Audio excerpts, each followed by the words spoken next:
नमस्कार dear friend. आज हम एक कहानी शुरू करने जा रहे हैं और आज पहले ही दिन से शुरू कर रहे हैं। अगर आप लोगों को पसंद आई तो बनाएंगे आगे, अगर आप लोगों को पसंद नहीं आई तो आगे नहीं बनाएंगे।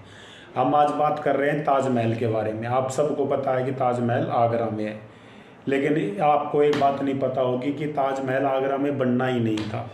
ताजमहल बनना था मध्य प्रदेश के बुरहानपुर में, क्योंकि जिस टाइम मुमताज़ महल की 14वें बच्चे को जन्म देते हुए मृत्यु हुई वो उस टाइम बुरहानपुर में थी।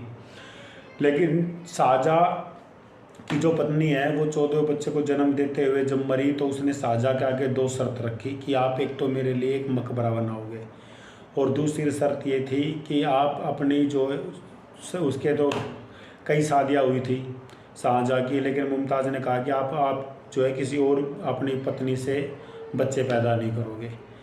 तो उसने ये दोनों शर्त मान ली।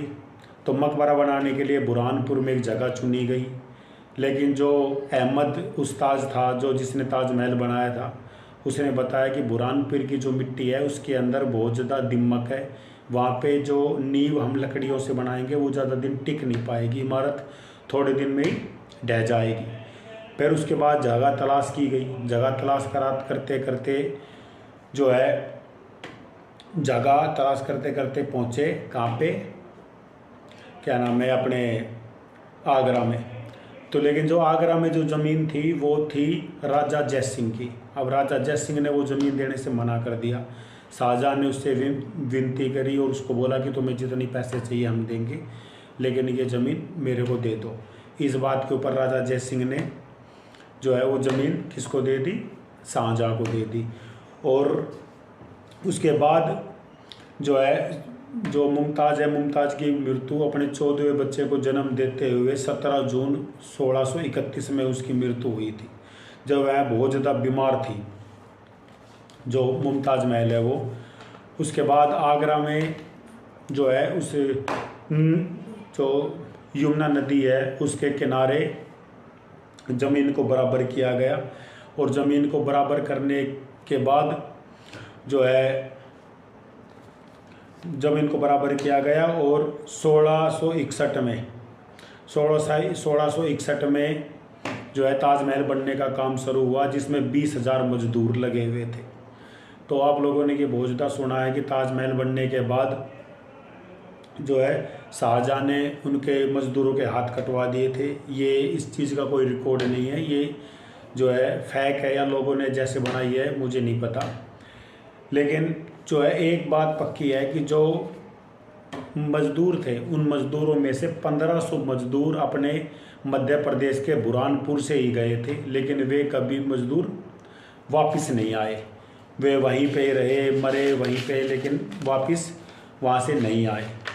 उसके बाद शाहजहाँ चाहते थे कि ताजमहल एक ऐसी जगह हो जो जहाँ ताजमहल बने वहाँ से जो है ना ताजमहल की जो छवि है, सुबह सूरज निकले तब और शाम को सूरज छुपे तब उसकी परछाई पानी के अंदर दिखाई दे। तो इसीलिए यमुना नदी के पास में बिल्कुल पानी के अंदर लकड़ियाँ लगाई गई।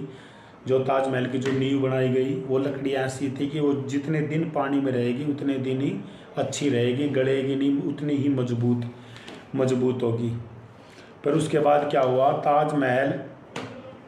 मुमताज़ महल की मृत्यु हो चुकी थी अपने बुरहानपुर में, लेकिन वहाँ से उनकी जो है डेड बॉडी को कब्र खोद के निकाला गया और आगरा में जो अपना वो था यमुना नदी है उसके पास में ही दफना दिया गया, क्योंकि उस टाइम पे ताजमहल तैयार नहीं हुआ था।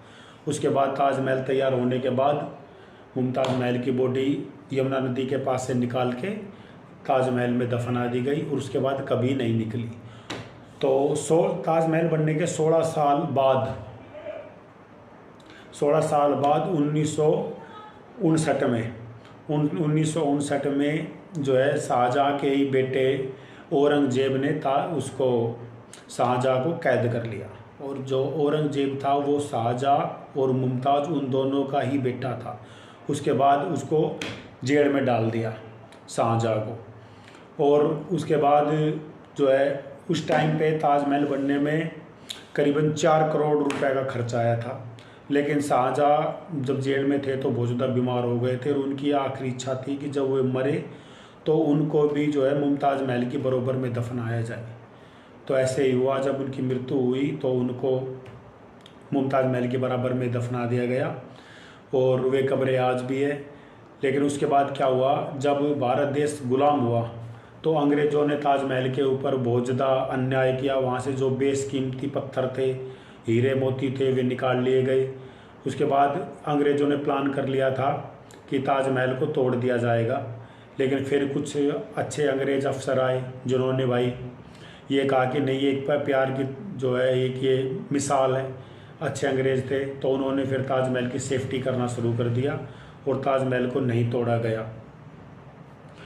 तो दोस्तों ये थी क्या है कहानी, आपको कैसी लगी कमेंट करके ज़रूर बताएं। अगर आपको अच्छी लगी तो आगे बनाएंगे, आपको अच्छी नहीं लगी तो आगे नहीं बनाएंगे। ओके, अपना ख्याल रखना।